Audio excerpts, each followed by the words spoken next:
Happy New Year! So it is so exciting to have a new year in front of us, a new gardening season coming upon us. But before we dive into the new year and the new gardening season, I took some time and thought about things that I've done in past gardening seasons and mistakes that I've made that I am not going to do in 2025. So stick around and I'm going to be sharing 5 things that I will not be doing this gardening season.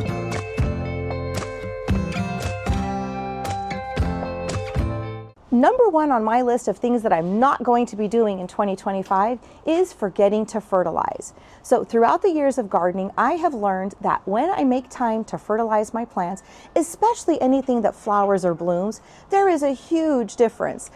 So our plants need nutrients and they need food just like we do. And I have learned that when I make time to fertilize my plants and feed them, that they perform and thrive so much better. So I am committing in 2025 to stick to a fertilizing schedule.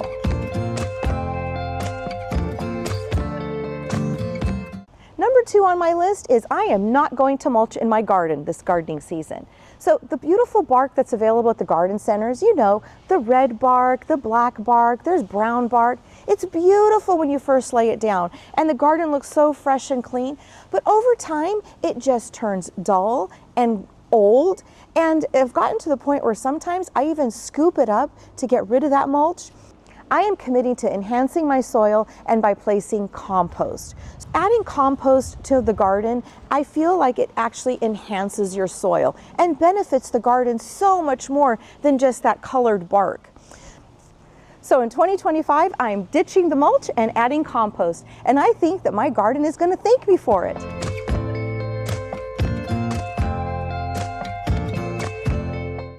Number 3 on my list is I am not going to ignore irrigation. So I have everything on automatic irrigation. And for that reason, I just rely on that the system's going to do it and water my plants.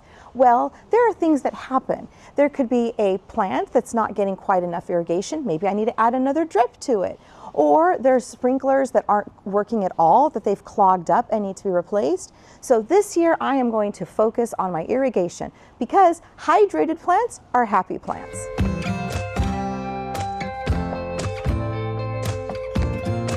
Number 4 on my list is I am not going to skip out on annuals.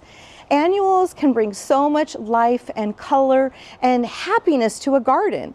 And in past years, I have done such a fun job with adding annuals.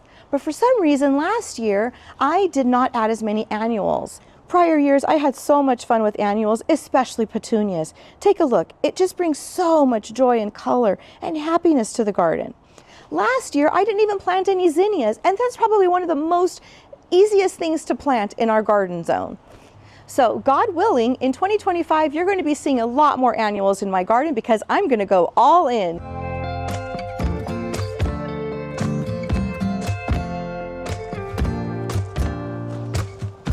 Number 5 on my list is I will not be planting tomatoes in 2025. And let me explain, because when I told my family I wasn't planting tomatoes, they all looked at me like shocked because, as you know, if you've ever had a homegrown tomato, there is such a difference in eating a homegrown tomato compared to a store-bought tomato. The difference in flavor is truly amazing. So I have learned through my gardening years that it is so important to have the right plant in the right space. And in my garden here, it is just not enough sun for tomatoes. Tomatoes need full sun in order to thrive and be the best flavor. So I have come to the realization that this is just not a good area for growing tomatoes. I have learned through gardening that it is so important to know your gardening zone. And do you know your gardening zone? Do you even know what a gardening zone is? So I didn't at first. I would hear these gardeners all ramble off these numbers. I'm in zone 3, I'm in zone 5, and I didn't know what that meant.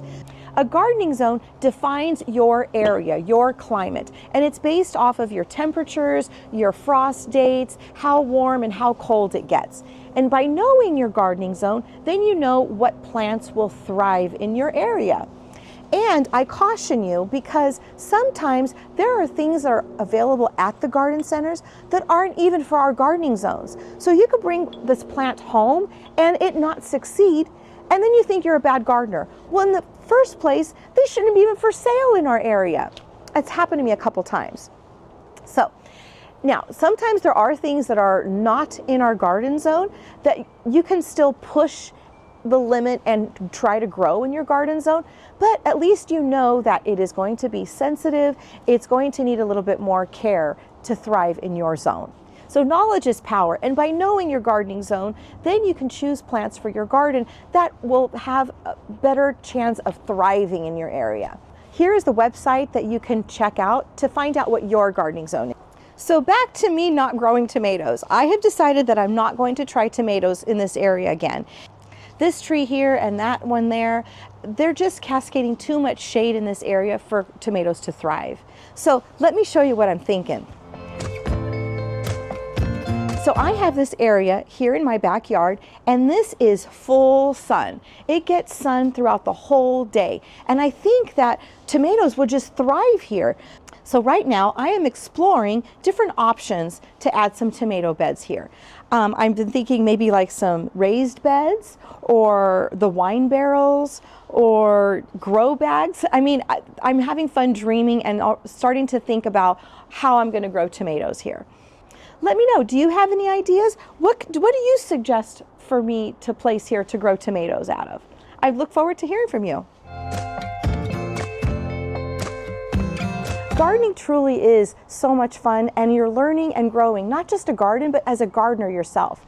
And we get better each year with each gardening season, and every mistake that we make, we get better.